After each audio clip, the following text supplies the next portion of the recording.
Now, in wave optics, the 5 marks question normally comes from Young's double slit experiment. So, Young's double slit experiment is describing the interference. What do you understand by interference? First, let's discuss. Interference means it is very surprising to note that light plus light gives darkness. What does it indicate? Suppose if one light is passed through two slits, these are the two slits here, S1 and S2, two slits, then it is obvious to have two patches of light on the screen. So this is the screen. On this screen normally we expect when the two slits are very close to each other, we will observe that two corresponding patches of light. But when Thomas Young has investigated this one, to his surprise, there were bright and dark bands formed. So, the formation of the bright and dark bands when a single source is allowed to pass through two slits is called the interference. Now, why interference takes place? So here the interference is nothing but the consequence of superposition of the two waves that are released in from two different sources. Now to have the sustained interference, if you want to see the interference, now let us first see the interference effect in this with the help of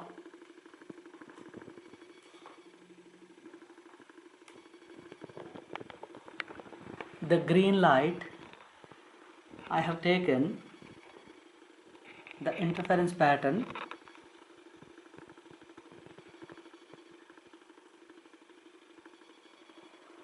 So this interference pattern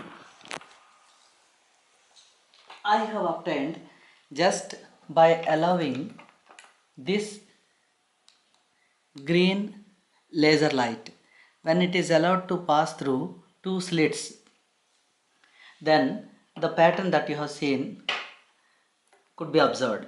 So there you must have seen some bright and in between two bright fringes some dark space is there. So it is a wonderful phenomena. Even in 11th class also you must have studied that when sound plus sound gives the silence, that means when the sound is related to two speakers which are kept very nearer to each other, then at one spot you will be able to listen to the sound, and the immediate spot you may not be able to listen to the sound. So sound plus sound gives silence, and some other times sound plus sound gives more sound. In fact, the people may misunderstand that it is a violation of law of conservation of energy, but actually it is not so. Now, in this 5 marks question, normally they ask the derivation of Young's fringe width in the Young's double slit experiment. So let me explain that. To obtain the sustained interference, the two sources must be coherent. Now let me tell you what's the meaning of coherent. Two sources of light which continuously emit light waves of same frequency or same wavelength with zero or constant phase difference between them. Now if you use two different sources, you cannot get the sustained interference on the screen. So here what we have taken one single source, and that source is allowed to pass through two slits. Why we have to consider like this? Suppose if you take two different sources, they may have the same wavelength or same frequency, but still the phase difference cannot be maintained. So that is the reason why no two different individual slits cannot act as coherent sources. So to have the coherent sources, you have to use double slit. That is, one source is allowed to pass through two slits. Now let me explain the derivation. So here let us first find the path difference. So here one is traveling from S1 to P, the other one is meeting at the point P, S2 to P. Now let us first find out the path difference. Path difference of the two waves that are reaching from two different slits. So that S2P minus S1P, this is only path difference. Now to find this path difference, we take some approximation that I will be discussing very shortly. Now let's first write S2P square. That means if we take this triangle,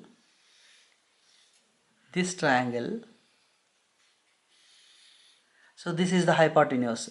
Now I consider that this is the central line which is meeting at O.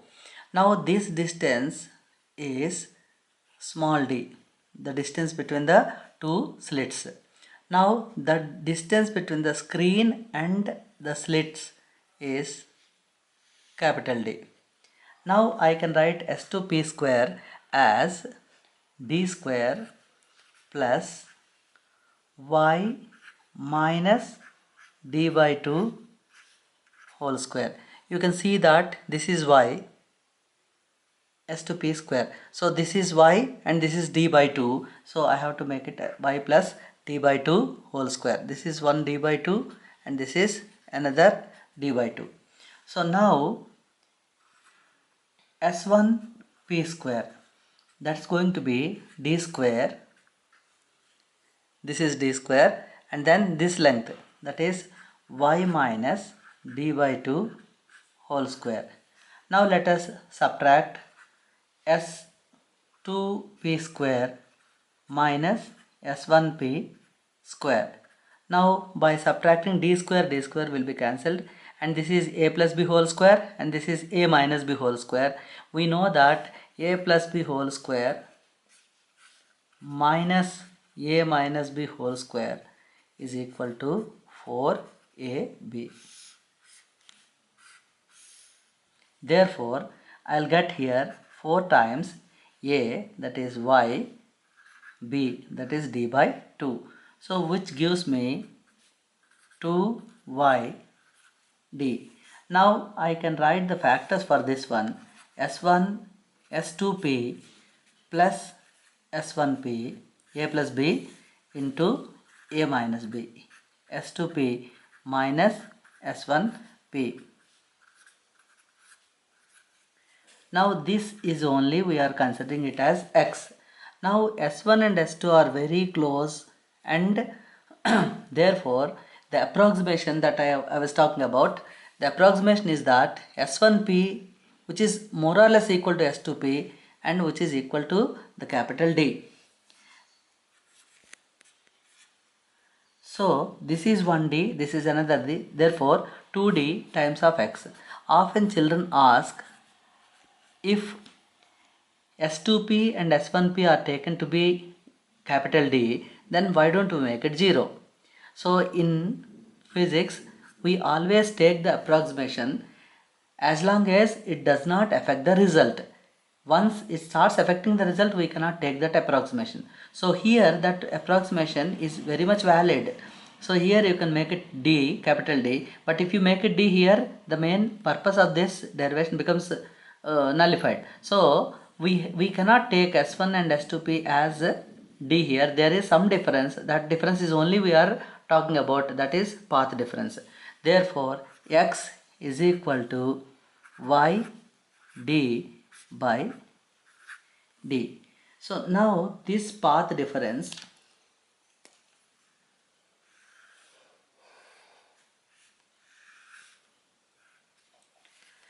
to have the constructive interference,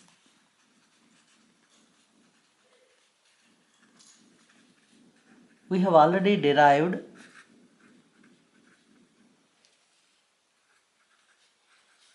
the value of x must be equal to integral multiples of lambda, that is n lambda must be equal to y d by d. Now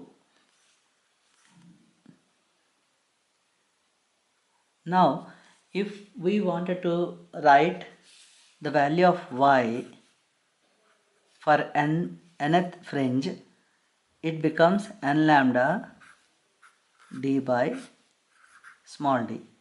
Now here, to get the value of y for the first fringe, that is, you have to put n is equal to 1. Therefore it becomes lambda d by d. Now let me show you. This is the central fringe, this is the first bright, this is the second bright. Now to obtain the second bright, you have to put y2, that is equal to n in place of n. If you write 2 lambda d by d. Now if you want to find the fringe width, so fringe width is represented by beta, which can be obtained by subtracting the distance of yn minus 1 fringes from yn fringes. Now this will be n lambda d by d minus n minus 1 lambda d by d. So which gives me lambda d by d as fringe width. So for the bright fringes, we have derived lambda d by d as the fringe width. Based on this, some problems can be asked. Just we will talk about the problems. Now if I take the destructive interference,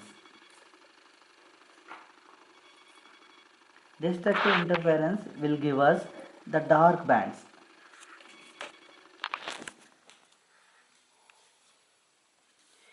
Where in that case x must be equal to n plus half lambda. The destructive interference will be obtained by keeping x, the value of x, that is the path difference, must be equal to n plus half lambda or 2n plus 1 lambda by 2. In some of the textbooks you will find that it is 2n minus 1 lambda by 2. Then they have to start n is equal to 1 to 3, and if you write 2n plus 1 lambda by 2, you must start with n is equal to 0, 1 and so on. Okay, so there is no much difference between this x is equal to n plus 1 lambda by 2 or 2n minus 1 lambda by 2. Okay, now here for the dark fringe, beta must be equal to, again we write yn minus 1. So by substituting the values, you will again get the same condition, lambda d by d. So this gives the idea that in interference, the brightness, the fringe width of dark or fringe width of bright remains same.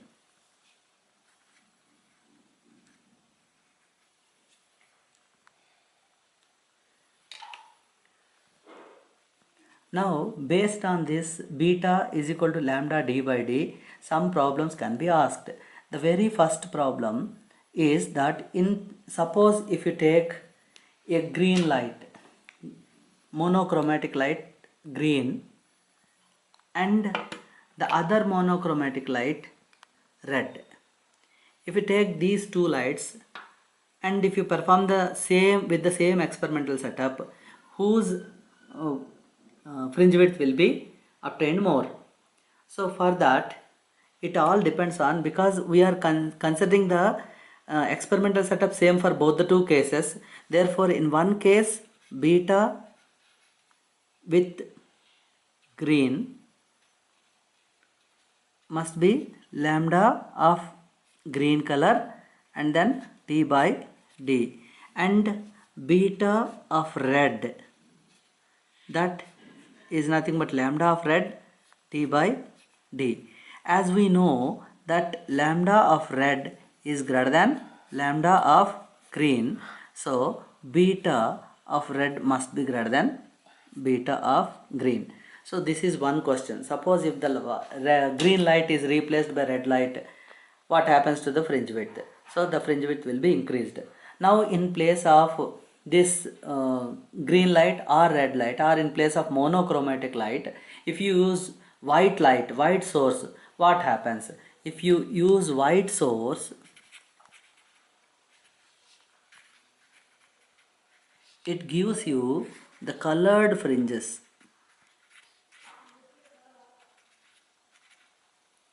Now the next question, suppose if this Young's double slit experiment whole setup is dipped in water, then what happens?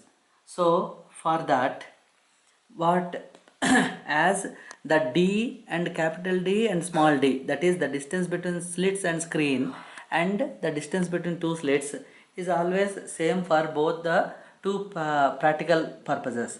But what difference will come? The difference will come in lambda, because we know the refractive index of any medium is nothing but speed of light in air by speed of light in the medium.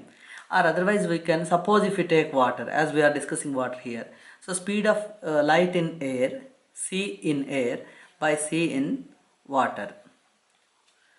So now this I can write it as nu times lambda in air by nu times lambda in water. Remember, the frequency of any light will not be changed even if it changes its medium, but wavelength will be changed. So now this lambda in air by lambda in water is also equal to refractive index. Now in the very first case, beta must be equal to what? Lambda in air, that is beta in air, lambda in air capital D by D. Now in the second case, the beta in water, that is lambda in water capital D by small d, as we are not changing the experimental arrangements. So now what happens if you take the ratio beta in air by water, this d will be cancelled, only this lambda air by lambda water will come. Therefore this is nothing but mu. Now beta in water is equal to 1 by mu times of beta in air. As we know that the refractive index is more than 1, the fringe width will be reduced. Similarly, suppose if d is increased to 3 times and the small d is decreased, then you have to place the new values of d and find whether there is a change in the beta or not. So these are the some of the concepts related to Young's double slit experiment, which will come for 5 marks. Normally they will ask you to derive the fringe width, expression for the fringe width, and some attachment questions may be there.